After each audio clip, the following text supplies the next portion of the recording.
Hey, how are you? Welcome back to Research Reality for part 4 in our video series, You're Only as Good as Your Sources. I'll link those other videos down below, definitely check them out whenever you get a chance. But for this video, basically in this contested media space, I think it's imperative that we find good solid sources that we can trust to give us factual information about the world around us. I also happen to be of the opinion that from time to time at least, you should break your information bubble and listen to people that you would normally disagree with, if only to hear different arguments and ideas that you would not have heard otherwise, as a method of kind of rounding out your worldview. Like and subscribe if you like the vibe, or check out the Patreon account for exclusive videos if you want to support the channel a bit further. So again, this series is more or less just being super transparent with where I get my information from, who are my favorite primary information sources.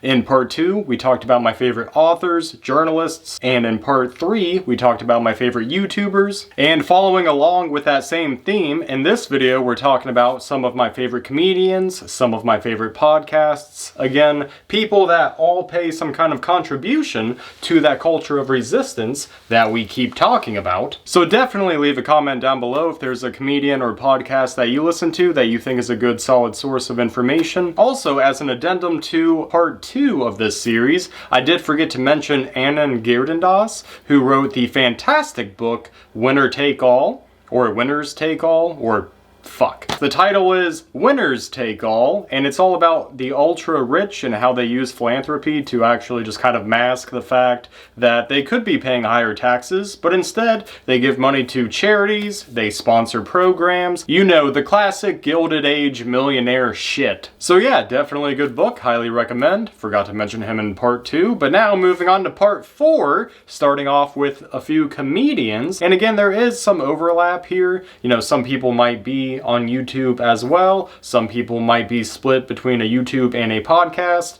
Anyways, so starting off with number 1, we have Jon Stewart, host of The Daily Show. Also, The Problem with Jon Stewart, back when that was on Apple TV. Jon has obviously been pointing out media hypocrisy for decades at this point. Of course, not just media hypocrisy, but even just hypocrisy within the government, just pointing out various things that governments and corporations do that just fuck over the little guy. And I think he gives an honest assessment while adding a comedic flair. Moving on to number 2, Last Week Tonight, hosted by John Oliver, the protege of Jon Stewart. Now, while these both may be more partisan / mainstream picks, I don't see anything wrong with that when they both cite sources. They both are accurate sources of information that you can definitely fact check and see their perspective, where it comes from. I don't think there's anything inherently wrong with picking sources like this, as long as, again, they're not just feeding you bullshit. And for John Oliver, we've mentioned him a few times on the Revolution Reviews. I think his program is very hard-hitting, again, very fact-checkable, very on point. And John Oliver has done this for so long that you can basically just go to YouTube, type in Last Week Tonight, followed by any topic that interests you, and see if he covered that. From prison reform to immigration to things like corn. Yeah, if you want to deep dive into any topic in particular, and he's covered that, definitely a good source. John Oliver also bribed Clarence Thomas, one of the judges on the United States Supreme Court, with like $1 million and an RV, because there is no law saying that you can't bribe a Supreme Court justice. So yeah, he was trying to get him to step down. Pretty funny. Random antics like that, along with, again, hard-hitting reporting, that I think is a good source. And speaking of covering the news, so our next source could have also been on part 3, covering other YouTubers. I mostly watch them on YouTube, but they also have a podcast. So up next, we have the channel Some More News with Cody and crew. So very similar to Last Week Tonight, Some More News will pick a topic or a person and just do a long-form deep dive into whatever it is they're covering. Again, very good, very informational, along with a lot of jokes and banter sprinkled on top. So, switching over to podcast real quick, I've also mentioned these guys a few times during the Revolution Reviews, but Behind the Bastard is a fantastic podcast that I really can't recommend enough. So this is definitely a top tier podcast, if you ask me. The whole premise is that they pick a terrible person from history, they look at their backstory, their upbringing, how they got into power in the first place, often while citing autobiographies and other books, kind of comparing and contrasting the sources, seeing what one source might have said or left out, or how they framed it, you know, that kind of thing. Not only are they really good at citing their sources and research, but it's also frickin' hilarious. They did a 6-part series on Henry Kissinger, which is probably my favorite. I definitely recommend that as a starting point if you've never listened to them before. They also did one on RFK Jr. along with many other people. And speaking of terrible people throughout history, we have our next podcast, Real Dictators. Real Dictators. So if the format of Behind the Bastards is not for you because it's more comedy oriented, you know, they have a lot of guests on and they just kind of crack a lot of jokes on air,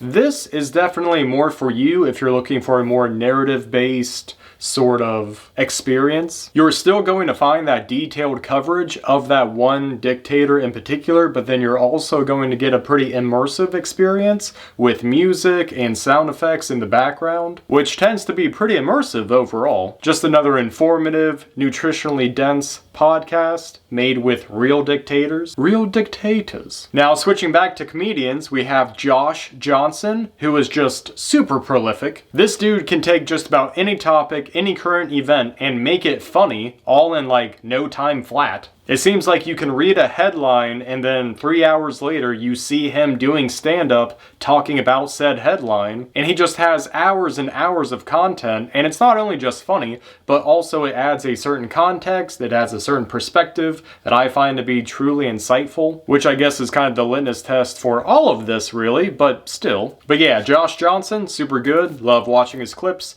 and of course he is attached to The Daily Show as a correspondent, but honestly, I don't even watch that segment of the show, but his stand-up is top-notch, definitely recommend. Up next, we have the OG himself, George Carlin. RIP. Also someone who turned out to be pretty fucking prophetic. Throughout multiple stand-up specials, George Carlin was throwing punches and jabs everywhere, whether it was at politicians, corporations, the government, what have you. There's the pretty popular clip of him talking about the owners of the country, how they don't care about you at all. And that line in particular is also featured on a song by Diesel Automatic. And he goes on to say about how the owners of the country do not care about us because they already paid for the corporations, they paid the lobbyists, they paid the politicians, the judges, and now they're coming for your Social Security, they're coming for your Medicare. And I don't think that that particular special has been any more relevant than right fucking now. But yeah, George Carlin has paid huge contributions to the culture of resistance, so definitely check him out. Another comedian that's done just about the same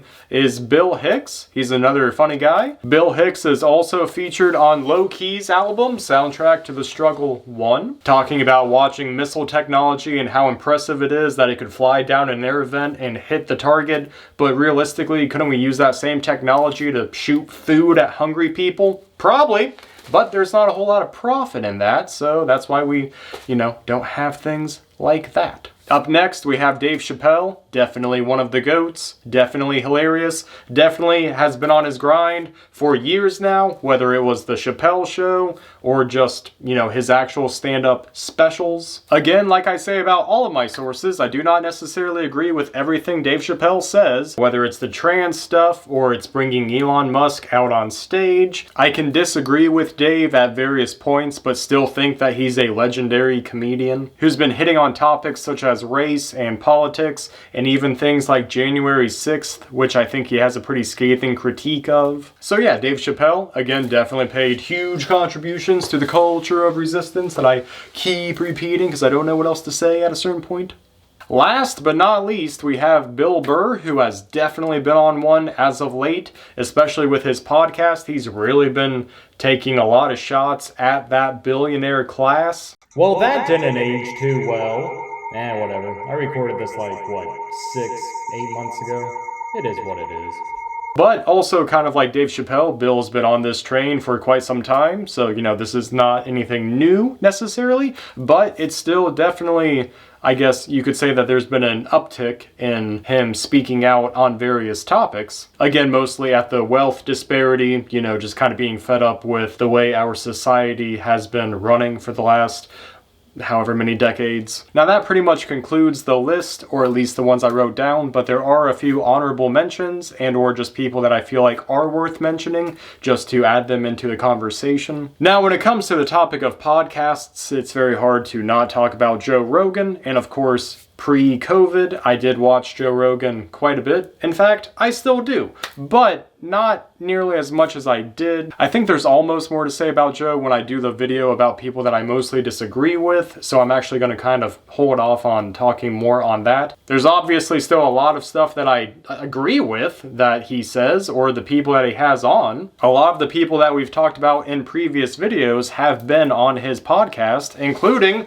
Immortal Technique. So yeah, I find myself disagreeing with him more and more, but anyways. Moving on to the next podcast, we have the Lex Friedman podcast, who, again, you know, there's a lot of points that I disagree with Lex on. I really thought that his interview with Zelensky was pretty not good. And much like Joe Rogan, Lex has a huge hard-on for Elon Musk, which is just so annoying, but again, whatever. So I mean, I have learned a lot from the podcast, if only from the guests that he brought on. There's also the podcast Impact Theory with Tom Bailu, if that's how you say his last name. Also a good podcast that I watch every now and then, even though I do, again, kind of disagree with his stance on Trump and all of that jazz. And of course, when it comes to comedians, there's a lot more that I could have mentioned, like Jim Jeffries, Trevor Noah, Bill Maher. But I think over time, I'll probably revisit this one and just talk about more of those comedians or more of those podcasts and just give everyone a bit more of a highlight. But anyways, for part 4, that is the final conclusion. Let me know what you guys think of these comedians. Let me know what you guys think of these podcasts. Again, is there a podcast that you listen to that you think is a good source of information? Or is there a comedian